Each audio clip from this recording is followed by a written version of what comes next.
No. Honzo, už? Ještě ne.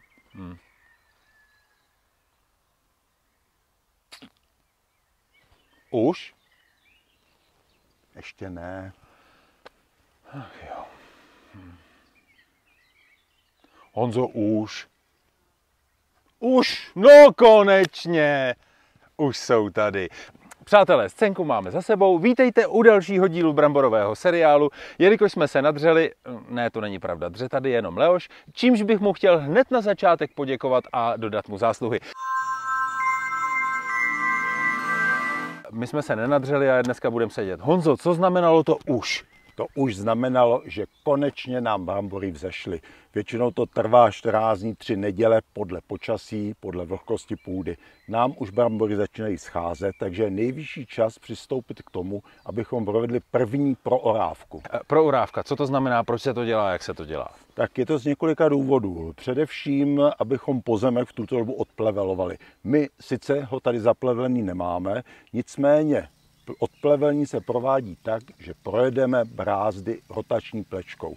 Dojde navíc k prokypření půdy a při následném přiorávání vlastně přihrneme prokypřenou zem, nikoli v zem tvrdou, hrudovitou. Takže odplevelíme, projedeme rotační plečkou, přihrneme. To přihrnutí je z toho důvodu, že brambory přece jenom, když prší, tak se ta zem od nich odplavuje, takže my tu zem tam hrneme zpátky, aby nedocházelo k obnažení a naopak přihrnutí. Samozřejmě není to to hlavní přihrnutí, to nás ještě bude čekat, až brambory pořádně vzejdou. Dobře, to znamená, že my si teď to pole tak trošku jako zpěkníme, protože u nás ten plevel opravdu není nějak jako velkým problémem. No a potom nás tady čeká další práce zase ještě? Ještě se tady samozřejmě sejdeme při druhé přiorávce. To už bude v době, kdy porost bude vzešlý, kdy už vlastně v řádcích budou brambory zapojené a v tu dobu budeme dokonce už kontrolovat škůdce a budeme ošetřovat i proti plísni bramborové. Takže tam by mohl přijít ten takzvaný americký brouk. Je to tak, to nás teprve ale čeká. Tak doufejme, že americký brouk nepřijde.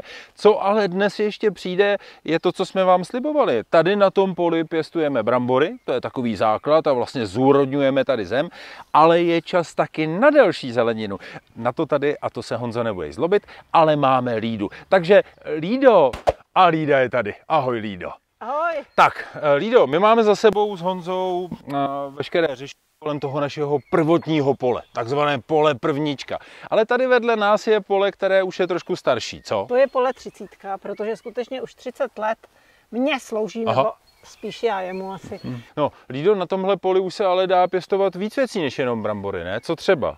Tak, to máš mrkev, petržel, celer, cibule, česnek, orech, potom jsou to okurky, potom jsou to melouny, dokonce rajčata, papriky. Lído, dobrý.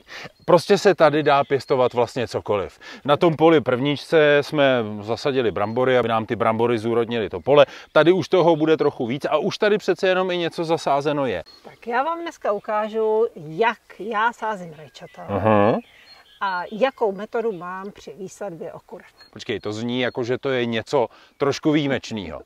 Je to něco, co se v literatuře asi nedočteš, protože všude se vykládá, že rajčata se mají sázet na šikmo. Já to dělám jinak. Já tam nejdříve do každé ty jámy naleju 20 litrů vody. 20 litrů vody? Nechám ji vsáknout, klidně na to čekám třeba i 2 dny, jo? Nechám to vsáknout, pak ty rajčata zasadím kolmo a ty rajčata si jdou sami, nebo spíš ty kořeny, jdou za tou vodou. A představ si, že já už celý léto šetřím vodu, protože nemusím zalívat. Počkej, jakože se pak celý léto fakt nezalívám. Já nezalívám. A pozor, na podzim, když ty rajčata vytahuji, tak mám kořeny až 80 čísel. Takže přátelé, budeme sázet rajčata rovně, ale přiznám se, Lído, no, já když jsem říkal, co bychom tady mohli vysadit, tak jsem myslel na takový přízemnější věci. Oni ty rajčata, okurky, to je krása, ale mě zajímala třeba cibule, mrkev, fakt takový ty zemitý, obyčejný věci. Musíš nejdříve, jak už jsme to tady dělali, to znamená pořádně tu půdu zpracovat po zimě, potom jenom upravíš tu vrchní vrstvu, no a můžeš set anebo vysazovat. To znamená, že nás čeká rotační plečka a pak tam prostě něco napereme. A pak tam napereme. Teorie bylo dost. Lído, děkuju za všechny tipy. Jdeme něco dělat. Teda Leoš jde něco dělat.